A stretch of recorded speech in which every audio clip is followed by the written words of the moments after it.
FOG Andrew here, and the coach here, who's behind the camera, from the Family of Gamers.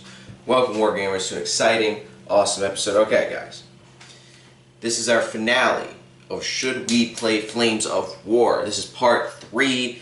This is the end of the trilogy. Yes, the end of the trilogy, the culmination of the last, month of us playing Flames of War during quarantine and everything.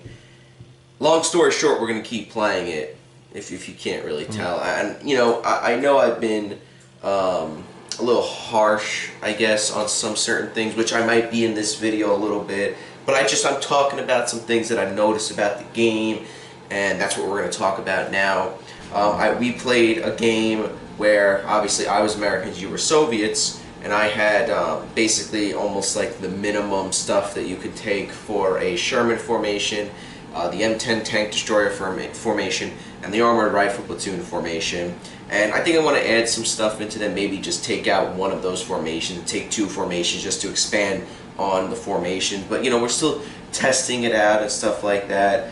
And that's what I had. And then what did you have for? I had the T-34s, SMG, some Hero rifle platoon, and then Katyushas. And then the next game I took out the Katyushas and I went with a Hero T-34 and some KVs. So mixing it up, trying to do some stuff in there. The great thing is between printing up stuff, we ordered stuff. We got a lot more infantry. Unfortunately, it's not the right infantry, but we proxy. But between us, we don't really mind. So we went through the checklist because everybody was we got a lot of really good advice. First thing was add infantry, so we did that. Second thing was running the Shermans, but you took a lot more Shermans. We didn't use smoke, which we should have, but we're going to get to that. We're getting there. Yeah, and then we did do. Did I say objective missions? No. No. So we did objective missions, and then we put in. I mean, if you look, although these are German paratroopers, I was proxying them for the Hero rifle platoon and the Hero rifle companies and whatnot, and I used those, and they really came in well. So I dig the infantry, the artillery I used, but I took it out for the second game. But so we did everything. We were using everybody that commented. I think we used every one of those suggestions. Yeah. To the best of our abilities, you know. So and adding objectives and infantry, and me adding more Shermans and stuff and also, like that. Also we kind of did this is kind of the farm. This was the city, and this is kind of a country, the chalet, if you will. So we have a lot more terrain. This is the aftermath. That's why you see all the smoke. So we did add a lot of terrain, which, by looking at it now, it kind of looks like a lot, but I think I need more. So we're gonna work on that. So I cut you off, but go ahead. Yeah, but adding the objectives, me putting in more Shermans, adding infantry, I think it made it an entirely new game. Mm-hmm. We just wanted to do the annihilation, kill each other mission just to get the rules down, but then we added the objectives at first, and then we added more things, and thanks to you guys that have commented on the Facebook page and also on the videos as obviously have really helped us out. We thank you guys for that. There are a couple things that I'm a little iffy about still, like with artillery. I took the priests. I've been taking the priests because you and I both love those models. That's my favorite. Yeah. The thing is with them is that they're like a mainly artillery unit with an anti-tank of 3, and most of your tanks that you took for the game that we played had a top armor of 1. So you need 2s. Correct. But if you get a 2, then it's tied, and then you could get bailed out. But still, you need 2s to pretty much be okay. 3s if you want to count that. But then, if a Sherman went against a T-34 who has a front armor of 6, and the Sherman has an anti-tank of 10, you need 4s. 5s to be okay, or to be fully okay. So, thinking about it in that sense, Shermans going against the tanks seem like they would do better. So then I thought to myself, you know what? Maybe let's not do artillery against tanks. Let me try it against the infantry. Now with the infantry, they have a 3+ save, which is crazy because I felt like I was not doing anything to the infantry. And there was one game we had where you were on an objective, you had 2 units of infantry there, and I was coming in from all angles, basically. And I was just shooting with my MGs as much as I can. We were dug in. But still, I had like my armored rifle platoon coming this way, and then I had a bunch of tanks over here coming this way. They were just throwing everything that they could at you with their MGs, and my armored rifle platoon had their LMGs and everything. Like, it was just like, I felt like I couldn't do anything to you. And same thing, and you against me also. Right. I felt like that, like, you know, you would do the Katyusha into my infantry unit, and I would make all the saves. And then you might kill one guy. You know what I mean? I felt like but the thing was, we were pinned down. The guys were pinned down after it, no matter what. But they were still making the saves. That was the crazy. And you know what was the worst thing was when we were rolling our. Now it does come down to dice, but when we were rolling that one time, I think you hit literally. Like, you missed one guy, and I made every save other than 2. So you really, out of the whole thing, 20 guys on the objective, you killed 2 with that, pinned down the unit. It's like, you know, are we doing something like what's a good infantry killer? I mean, it's just they're just dug in, and it's, you know, 6s to hit, and then 3s to survive. But going back to the priests, you know, I tried using the priests against tanks and then our infantry, both with artillery. They didn't really do anything for me with the priests, and I'm kind of disappointed in that. Now you could be saying, you know, starting to write in the comments, well, oh, they have a direct fire anti-tank 9 and it's brutal and it really you know, destroys infantry. Okay, but what do the priests have? The cards right there. They have a front armor of 3, side armor of 1, and a top of 0. I'm not going to make them go up close with that low of an armor. Well, you know what I mean? And there are just for an anti-tank of 9. Right. When I could be using that with Shermans with an anti-tank of 10. Now you could be saying, oh, they have brutal, they can go against infantry, and I think brutal's that infantry has to re-roll their saves, successful saves, which is pretty good. So maybe that's the key. They don't move too fast, just 20 inches with a road dash. Well, another thing too is, I mean, your direct fire is 24, but then the artillery is 72. So you could basically, if you have a spotter, you could just reach out and touch anybody on the board from the far corner to the far corner. Right. That's the thing. And behind that building there, on my side, I had the priest just sitting there with an HQ. With a Stuart HQ from the N10s, then the Sherman HQ, and then the Armored Rifle Platoon HQ, just all around so that they can spot for the priests and then just keep firing from behind the building. They were completely safe, also kind of protecting that objective that was there. Yeah, I couldn't get to them. That was no matter what, I couldn't get across the road to get to them. So now that's pretty good, but my thing is that, like with artillery, and even you with the Katyushas, it was almost like they didn't really do anything for us. Right. You know, and I'm a little disappointed. Other than, I think the best thing they did was they killed 1 or 2 units and then pinned them down. That was it. Right. That was it. And I was shooting artillery in the units that you had here. You had 2 units here.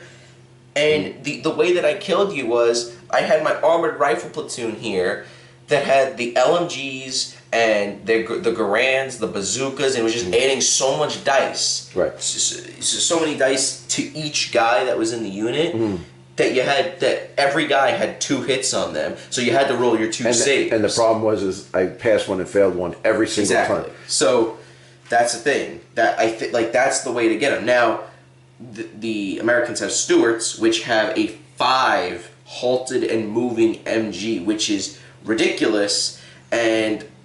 But I'm also like, you know, they have a really low armor, so it's going to be hard to try to get them across the board. Maybe next time I'll try taking a Stuart formation and see how that works. I don't know, but do the Stuarts have smoke?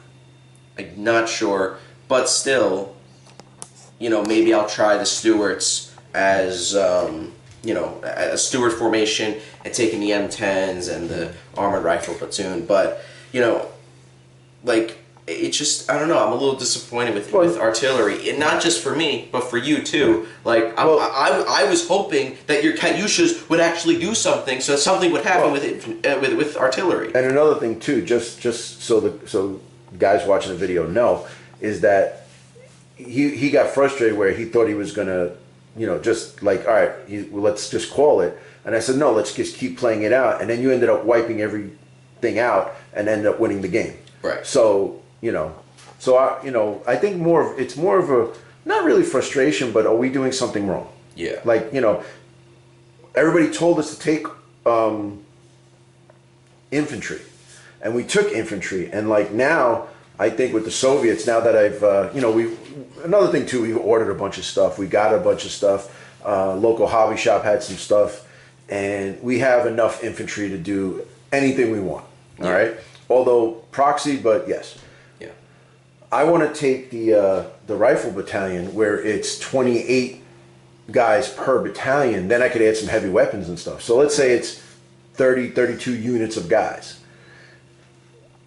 What are you going to do against that? Like, what do you do against that? And that's the thing. Like, and please comment down below. Like, we're trying to. Yeah, by no means are we saying that we're giving up and stuff, but like one of the things is we had such good response that we want, more responses from you guys, because that your stuff, the stuff that they said really helped me make a better list. Yeah, and same for me.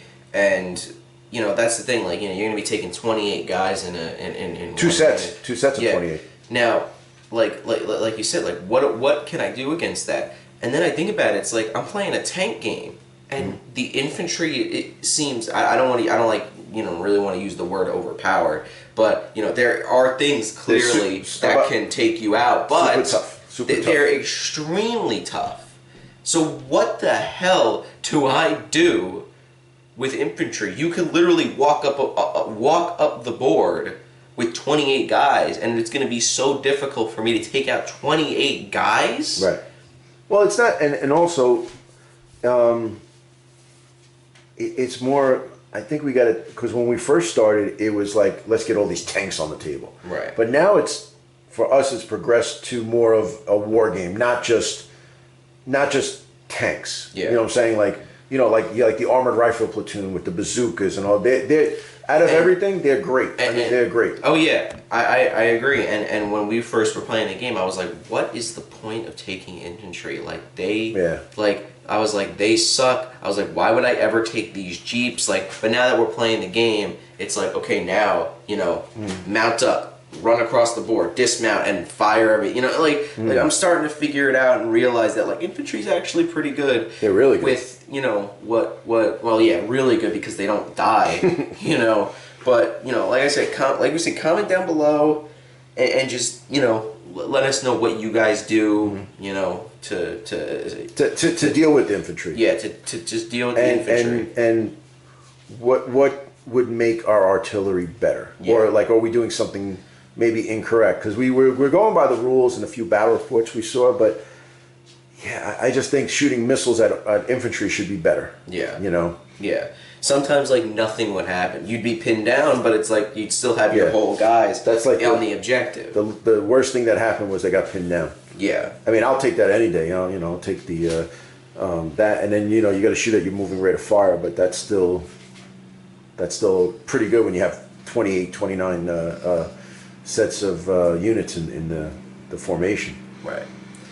So that is the finale. Like we said, comment down below. Stay tuned because we should probably I was thinking we could do like a battle report of just what we know right now. Right. And then hopefully you guys can maybe correct us and help us out a little bit because like we said, we're still new at the game. We obviously are going to keep going and keep diving more into the game.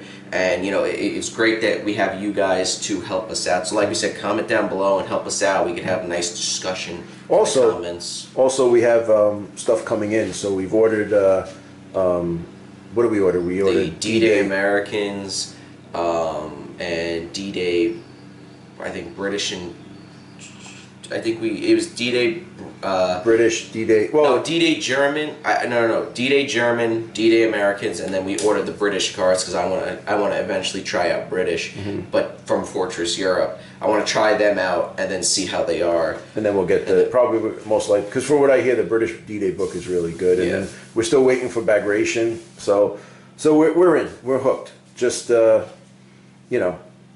step at a time, and you know, unfortunately, some like the Americans aren't painted at all, which I don't like. We have to get that going. Listen, I think they're fine. Yeah, but yeah, it's the game has really progressed from the first video where it's like this game we don't know if we like it, but what's wrong, to now we're like, you know, I'm thinking about adding a third unit of infantry or whatever. So Right. you know, We've come a long way. Yeah, we have come a long way. We went from like not knowing how infantry works to knowing how infantry works because you can't kill them. Right. So, but that is it for this video, guys. Like we said, comment down below all that good stuff. Like the video if you like it. Subscribe for more Flames of War videos because we are going to go all out with this game because we both really enjoy it. Also, check out the links in the description. We have our Patreon. It helps support the channel. And also check out the Discord server where we have a bunch of awesome people in there and we get to talk with you guys, which is awesome. And that's pretty much it, guys. So we will see you in the next one.